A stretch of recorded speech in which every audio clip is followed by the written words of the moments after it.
Joining us now to discuss further is Marco Vincenzino, Director at the Global Strategy Project. Hadley's still with us from Paris as well. Marco, very good morning to you. Thanks for joining us. First and foremost, why Paris? Why has Paris been targeted? Paris is a symbolism, and also, obviously, it's a center. If it represents worldwide freedom in many ways, the concepts of freedom, equality, fraternity, the ideals of the revolution, it goes to Western, the essence of the Western mindset. Not only that, also the fact that France is on the front lines of the anti-ISIS coalition. They're involved in anti-jihadist activities, not just in the Middle East, but also in Africa. So in that sense, France has represented a direct target. And France was also one of the first Western countries to have experienced this form of jihadism in the 1990s as a spillover of the Algerian civil war, when people were bombing metros, and France and Paris was on high alert. So this is it's nothing new to Paris, this form of terrorism, but it's just the level and the magnitude of these attacks. But the likes of the US and the United Kingdom and many other countries represent similar things as France and Paris does. Is there a sense that France is more exposed, that Paris was an easier target perhaps than London or New York? Continental Europe is an easier target because it's easier with this entire refugee crisis. Basically, by year's end, we'll probably have, if not a million, probably more, of refugees, some entering from North Africa, but the majority fleeing the Syrian conflict, entering from Turkey into Greece.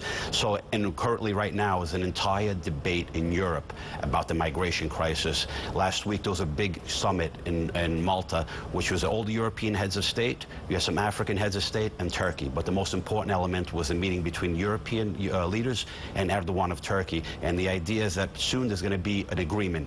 Imminently, there'll be an agreement, probably by month's end, to stem the flow, whereby Turkey will have better access of its citizens, easy access to Europe. It'll be given a lot of money, and then they'll resume EU access discussions between Turkey and the European Union. But the idea is immediately to stem that flow. And if it's found out, if it's authenticated that this individual went through Leros, that changes the entire dynamic of the European debate, whereby it no longer becomes about a humanitarian issue, it's about the security of European citizens. What about the military response? Because a lot of commentators over the weekend have said this is different from Charlie Hebdo. This is Europe's 9/11.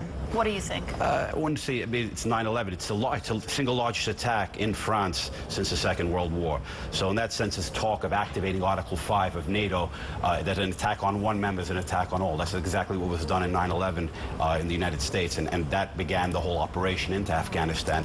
But I think right now, all the European nations who can participate and contribute to an anti-ISIS coalition are already doing so, already present. The whole thing now is to bring it up to the next level.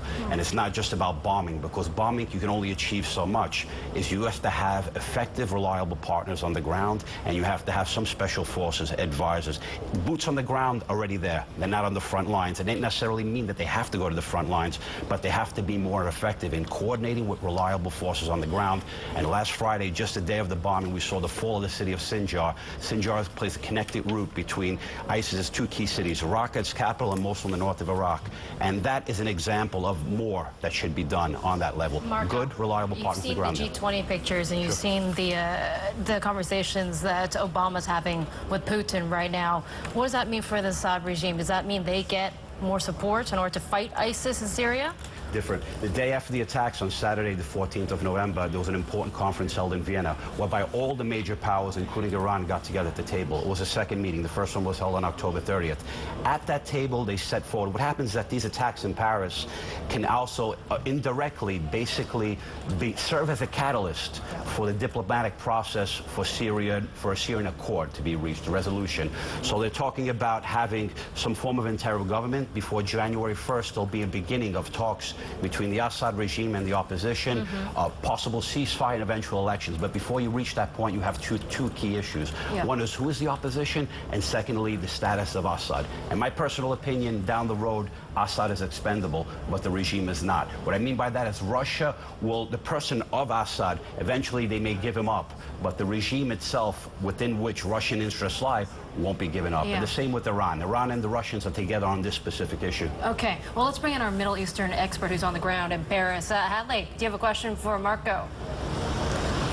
Susan, I have to agree with Marco in there about the Saudis, at least the people I was speaking to in the Gulf over the last several weeks. Basically, you know, whether Assad goes or stays, that regime, unfortunately, is going to be the main sticking point for the GCC countries and Saudi Arabia in particular. But I do want to ask about what's happening here in France. The lawmakers that I've been speaking to, all of them telling me that there are going to have to be major changes to the way that France does business in terms of the security implications going forward. Is this the end of Schengen as we know it? I think at the end of Schengen has to adapt to new realities. Obviously, the security issue in the Middle East. You have thousands of refugees coming into Europe. It's been uncontrolled. Uncontrolled migration, and in this sense, there's a reaction politically within Europe, not only just from the mainstream parties, but the populist parties will exploit this issue, and it gives energy, it gives life to the populist parties.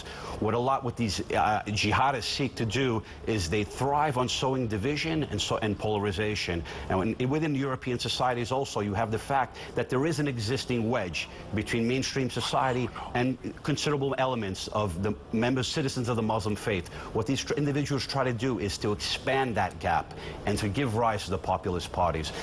That's a reality, but purely on the migration front, the meeting that was held last week, the summit in Malta, I think will serve as the catalyst to begin a process whereby an agreement is signed. There's going to have to be a rethink about Schengen, not a cancellation of Schengen, possible suspension of certain elements for a certain amount of time, but there has to be revisited in the sense that it has to adapt new realities and new security realities. Basically, Europe has to wake up to these new security realities. Yeah, it is a wake-up call. Marco, thank you so much. Thank you. Marco Vincenzio, Director at the Global Strategy Project.